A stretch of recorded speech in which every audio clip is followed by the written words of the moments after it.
Saudara-saudari, marilah kita mendengarkan renungan dengan judul Memanggil Orang Berdosa yang berdasarkan pada Injil Lukas bab 5 ayat 27 dan 28. Kemudian ketika Yesus pergi keluar, Yesus melihat seorang pemungut cukai yang bernama Lewi sedang duduk di rumah cukai. Yesus berkata kepadanya, "Ikutlah aku." Maka berdirilah Lewi dan meninggalkan segala sesuatu lalu mengikut dia, Yesus. Dalam nama Bapa dan Putra dan Roh Kudus. Amin. Saudara-saudari terkasih dalam nama Tuhan Yesus Kristus. Injil Lukas bab 5 diawali dengan kisah Yesus memanggil Petrus untuk menjadi rasul. Kemudian dilanjutkan dengan kisah Yesus menyembuhkan seorang yang sakit kusta. Sesudah itu, penulis Injil Lukas melanjutkan kisahnya di mana sebuah peristiwa itu Yesus pergi keluar dan melihat seorang pemungut cukai yang bernama Lewi sedang duduk di rumah cukai. Yesus berkata kepadanya, "Ikutlah aku." Maka berdirilah Lewi dan meninggalkan segala sesuatu, lalu mengikut Yesus. Dan orang Lewi itu mengadakan suatu perjamuan besar untuk Yesus di rumahnya, dan sejumlah besar pemungut cukai dan orang-orang lain turut makan bersama-sama dengan Yesus. Orang-orang Farisi dan ahli-ahli Taurat bersungut-sungut kepada murid-murid Yesus. Katanya, "Mengapa kamu makan dan minum bersama-sama dengan pemungut cukai dan orang berdosa?" Lalu jawab Yesus kepada mereka, katanya, "Bukan orang sehat yang memerlukan tabib, tetapi orang sakit. Aku datang bukan untuk memanggil orang benar, tetapi orang berdosa, supaya mereka bertobat."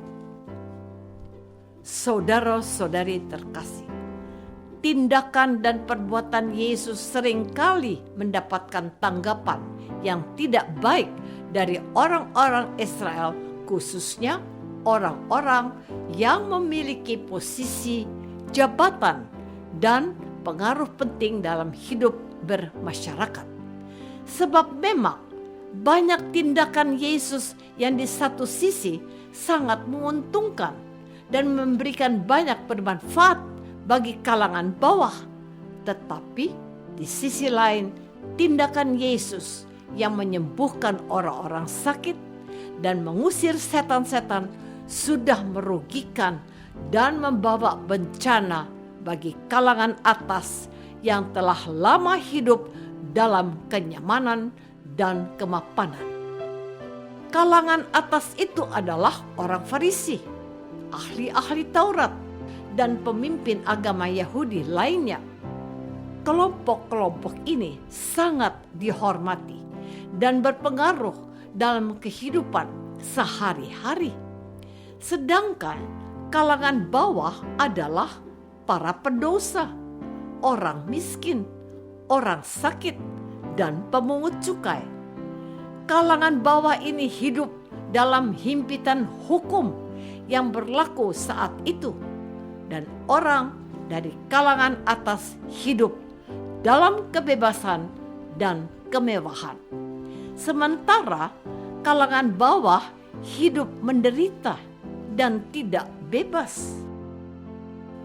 Saudara-saudari terkasih, orang-orang yang berdosa, termasuk para pemungut cukai, adalah salah satu kelompok yang dapat merasakan manfaat dan keuntungan besar dari kehadiran Yesus dalam kehidupan mereka. Dan salah seorang pemungut cukai yang bernama Lewi seperti yang kita baca dalam Injil hari ini, hanyalah satu dari banyak pemungut cukai yang mendapatkan perlakuan yang tidak adil dari sesamanya.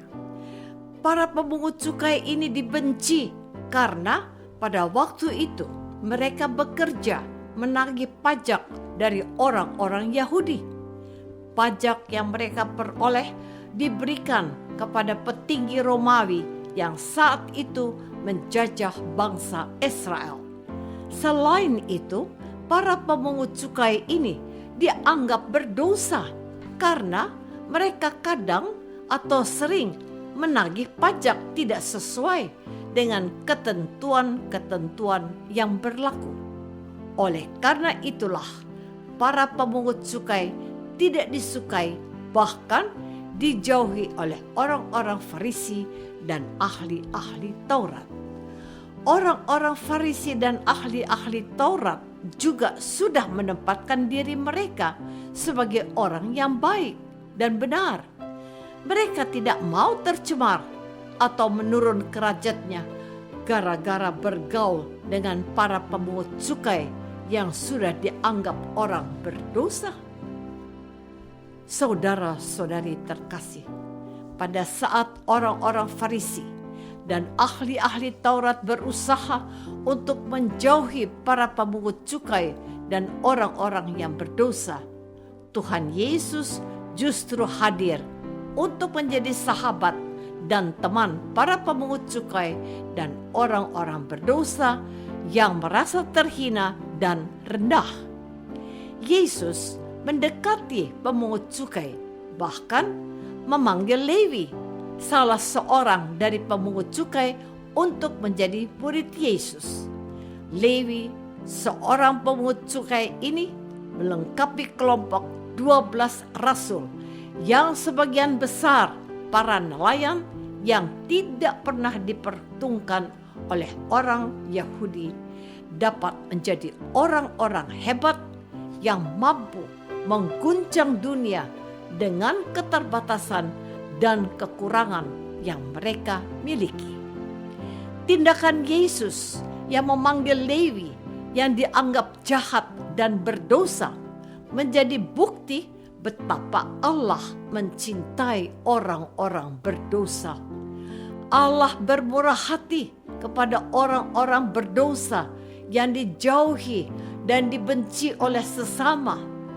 Dan di masa Prapaskah ini, kita pun dipanggil oleh Allah. Allah tidak melihat berapa banyak dosa yang telah kita lakukan. Yang Allah inginkan adalah kita membuka hati dan mau menerima Allah masuk ke dalam hati kita. Apakah selama ini kita sudah menyadari bahwa kita orang-orang berdosa dipanggil untuk menikmati dan merasakan kasih Allah yang besar? Marilah kita berdoa. Tuhan Yesus Kristus, Engkau memanggil semua orang, termasuk orang-orang berdosa, supaya dapat merasakan dan menikmati kasih Allah yang begitu besar kepada kami. Semoga di masa Prapaskah ini pun kami terdorong untuk menanggapi panggilan-Mu untuk datang merasakan kasih-Mu. Doa ini kami persembahkan dalam nama Yesus, Tuhan dan pengantara kami. Amin. Semoga kita semua selalu dinaungi dan dibimbing oleh berkat Allah yang Maha Kuasa, Bapa dan Putra dan Roh Kudus. Amin.